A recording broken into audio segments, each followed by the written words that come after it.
So arriving at the centre was a pleasant surprise for me. The website is purposely vague and doesn't give you too much at all. Nothing really about where it is that you're staying, what would be available. There was a little bit, but not a lot. And anyone I knew who'd been there before had said that, it was fine. So I guess expectations were low to begin with. But despite that, setting wise, it was actually quite beautiful. It was set right in nature with basic but very clean accommodation, which was brilliant. And walking up, I remember I was met by one of the servers, so people who have been there previously who want to return and give back by a service because it's all donation based. They come and they organize the food and make sure everything's all set up. So I was met by one of those who was like a very, very familiar and lovely face. So that was really nice. It kind of gave me a bit of solace and helped me find myself like right at home and feel a bit more welcome. Now, walking in to register, I saw faces from all different walks of life, all of which I guess I took comfort in too. But most of all, I remember any questions of safety or, feeling unsure were really calmed. So that was really, really nice. I felt like I was going to be just fine there. And as I filled out the forms, I heard one girl and she was talking about how her parents actually had no idea where she was. She hadn't told them. And that the reason why was because they were very strict religious wise and she felt they wouldn't understand. So she was wanting to hold on to her phone to see, if they were back to her and that. And I just could feel that level of anxiety and stress behind her, which was really hard to witness, but also I guess on my own reflection, it made me feel really content that, my family, my friends, my husband, they were all behind me and ready for me to take this step. So I finally felt that I was ready to, turn off the phone, hand it on in, tell everyone I was safe and I'd see them in 10 days. So then I guess, sorry. I then found my way to my new room and my new home for the next 10 days. And when I got there, I realised I'd be sharing with two others, one of which had taken her spot, the other hadn't. And each of the staying areas are segregated, so it's all women in one area, all men in another, and you're in different little houses. Now, within mine, we had to bring our own sheets and our own dunas or duvets, and that actually turned out to be really nice. It was kind of like a slice of home with you. And so once that was all said, I was ready to go down and have my first meal and take part in the induction.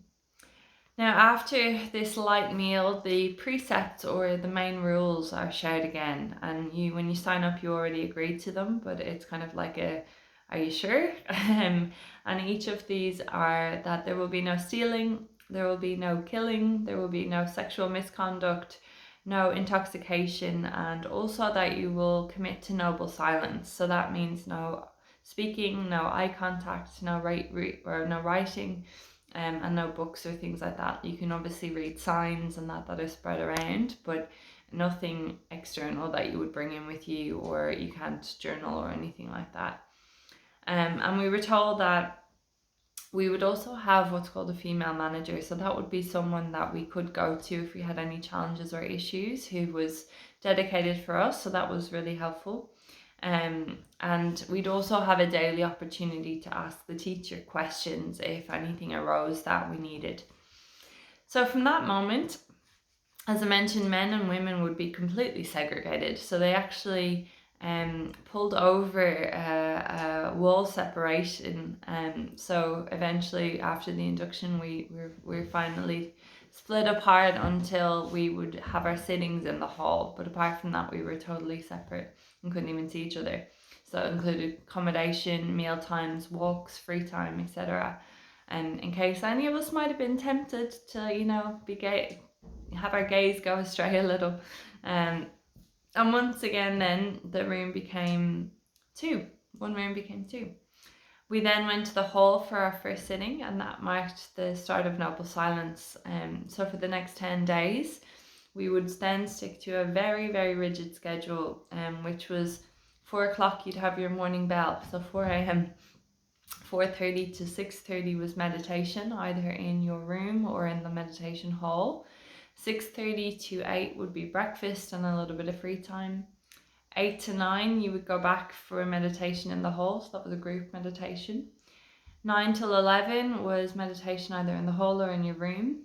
11 to 12 was your lunch, or pretty much your final meal of the day, which was crazy being at 11 a.m. And from 12 to 1 you had free time. From 1 to, or 1:30, no, what was it? Yeah, 1. So 1 to 2:30 we had meditation in the hall, and then 2:30 to 5 you could meditate either in the room or in the hall. It was up to you. From 5 o'clock you then had your tea, which was 2 pieces of fruit, very exciting, and some lemon water, which became like life by the end. And then you go back into the hall for the evening, so that would be 6 o'clock to 7 meditation. 7:15 you'd have a discourse, which was a video shown by the guy Goenke, S.N Goenke, who had created this whole process. And then you'd have a short meditation before lights out at 9:15. So it was pretty rigid, as I mentioned. And when the bell went on day 1, I didn't know where I was. 4 a.m. was not my usual wake up time, although I was an early riser. And heading up, I guess, to the hall, it felt familiar, but also I found I really slotted into the silence really easily. 2 hours of practice non-stop was new to me. I'd probably done about an hour max at a go. And although difficult, I definitely managed, and I surprised myself actually a little in that when I heard that voice at the end, which signaled the end of the practice. And then I was on to brekkie, which I was pleasantly surprised and pretty delighted about that. I knew at least one good meal I would have per day. It was a pretty great spread. And I knew that the technique that was taught would be a journey. So I'd heard that from a number of different people. So that you don't actually receive or get taught the actual Vipassana technique until the 4th day. So I prepared myself really to strap in and, just follow the journey as it unfolded. So I walked, which became a familiar thing too, around the grounds after my brekkie, and got right into meditation. But before I did that, I came across the most beautiful rainbow I've ever seen. And that was right at the beginning of my day. So I felt like, okay, maybe this is a sign I'm exactly where I need to be. And so we stayed with the first day practice of what's called Anapana. So that's where this section here of nostrils, you pay attention to sensation of breathing. And so that's pretty much every meditation that you will do for the first 3 days. You are just paying attention, or well, first 2, you're paying attention to just this area. Then on day 3, it gets very exciting. You change to just this area. So a little triangle in between your nose and your lip, and you literally focus on that for the whole time. The idea being that you're really sharpening your focus and your attention and getting really aware of subtleties and sensation. Now, as I mentioned, these practices weren't so new to me. With meditation, with mindfulness, I am very used to sensation, with breath, working with that. But I think the duration, not only the duration, but the frequency was really something that was starting to test me. The feedback that my body was giving was starting to become really difficult. And within the hall, I could see that I wasn't alone. Everyone was moving, shifting, changing positions, using as many props as they could get their hands on to find a position where they could hopefully find a little ease in their pain. But despite knowing that, actually sitting with it was really the point. So outside of the practices, I really tried to find beauty wherever I could.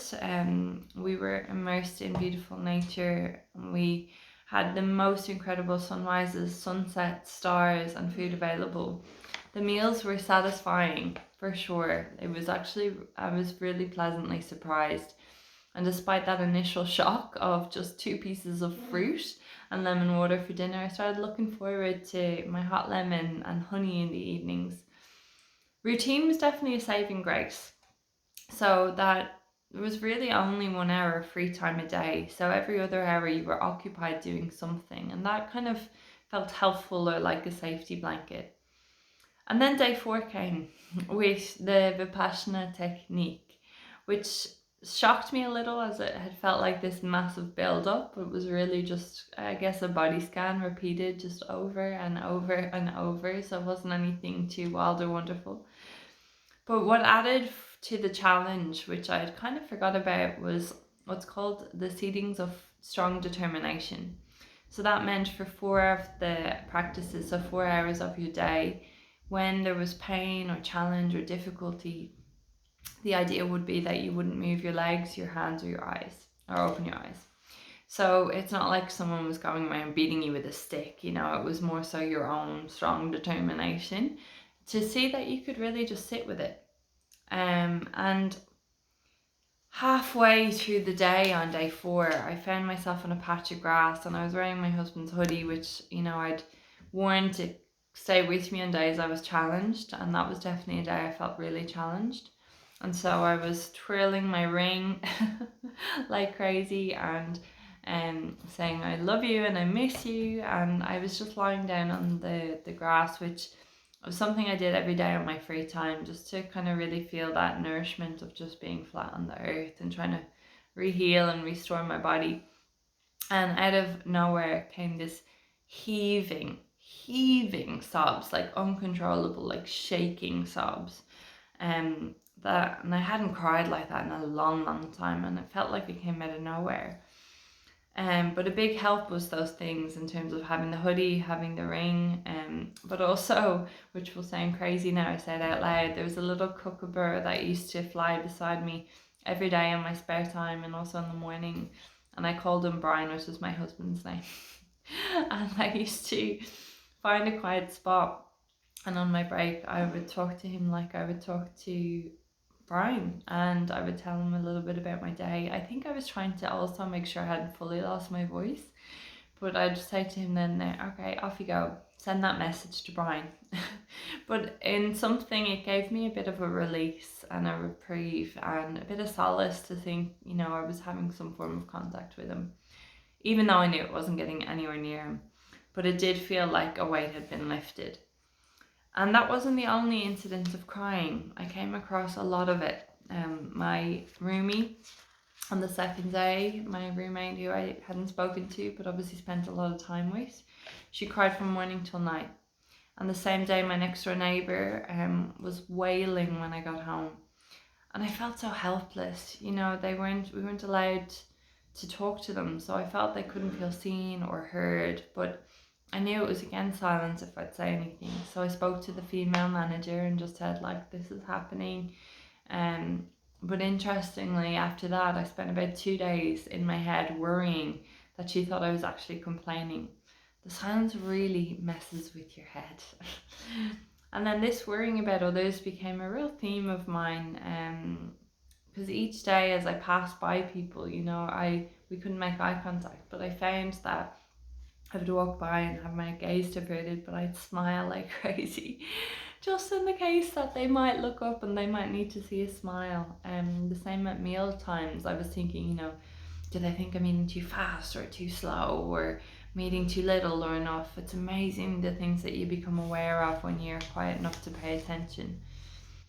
And there was much time to become aware and worry about this, wonder, I guess, about the stories of everyone else there.